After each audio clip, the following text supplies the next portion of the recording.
I started at Underdog as a client. I started here as someone who thought he knew everything he had to learn about all of this stuff. I had a black belt in karate. I trained karate for about 13 years at that time, and I was in pretty good shape. I thought I was really strong. I wasn't, and I came here, and there were dudes who were way stronger than I was, and dudes who were way better, and ladies who were way better at fighting than I was. And I thought this is the best place for me to be, because when you find somewhere where you're terrible, that's where you want to stay, because you're going to grow the most there. And so yeah, I started here as a student, and 6 or 7 months into being here, I started coaching group fitness classes, and that was my first group fitness job. So my journey to becoming fit and healthy definitely started about my sophomore year at college. I was super out of shape. I was about 315 pounds. And I had every biomarker for bad health. I had high cholesterol and blood sugar problems, and my doctor, I had a lot of diabetes in my family and heart disease in my family, and so my doctor said, you need to get your stuff in order or you're gonna die. And so I went head first into this journey to sort of figure out how to get in good shape. I have over 15 certifications. The ones that are the most important, I'm a power athlete certified coach. That's a big one. I'm trained through Procreate to train women who are pregnant or postpartum. I have my NASM fitness nutrition specialist certification, and those are really the big ones. But I have a dozen certifications in gymnastics, weightlifting, coaching, running technique. I mean, you name it, I've tried to learn it. So.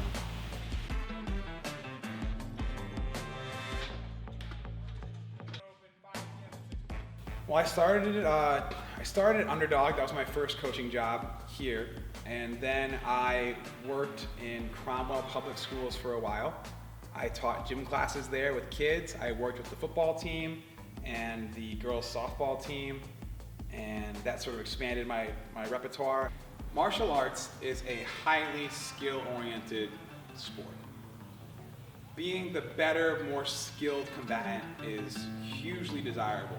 But eventually you're going to run into someone who's either a little bit better than you or as good as you. And the only way you're going to beat them is by being stronger and faster. Strength and speed and power gives you that edge where you can go longer than your opponent. Hit them harder than they can hit you, right? Get hit and not worry about it. Put on some armor, right? And it is the deciding factor in an otherwise equal contest. The best part about coaching people, that's the easy one. The best part about coaching people is seeing them do things that they don't think they can do, and working them through that, whether it's someone who's afraid to jump on a box or someone who's afraid to pick up 200 pounds, and you get to take them and go into that dark cave with them and help them navigate their own insecurities and their own personal frailty and build them up. And that's the coolest part about coaching, is building people up. We have a bunch of different clients. We really have 3 kinds of people here.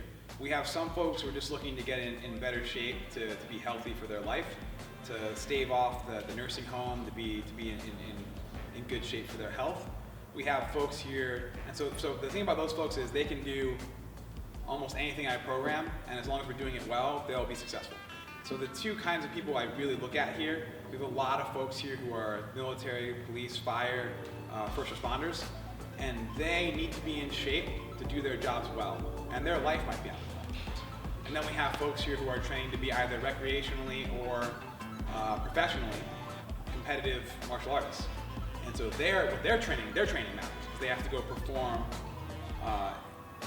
in a realm that's going to test them physically.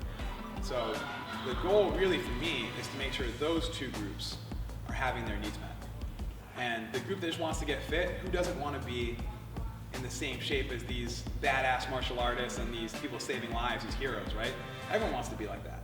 So if they're doing the same training, that's really cool. They get to be in the same shape as these folks who go out and put their lives on the line taking care of us, or people who get in a cage and scrap for a living. I mean, that's a great kind of fitness to have.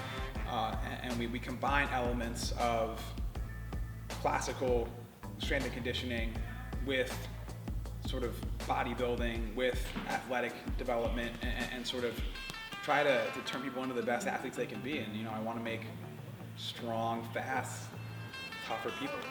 And that's what we deliver. We make people stronger versions of themselves. Fitness here is different than other training protocols, mostly because my goal here is to unlock athletic potential in a person, right?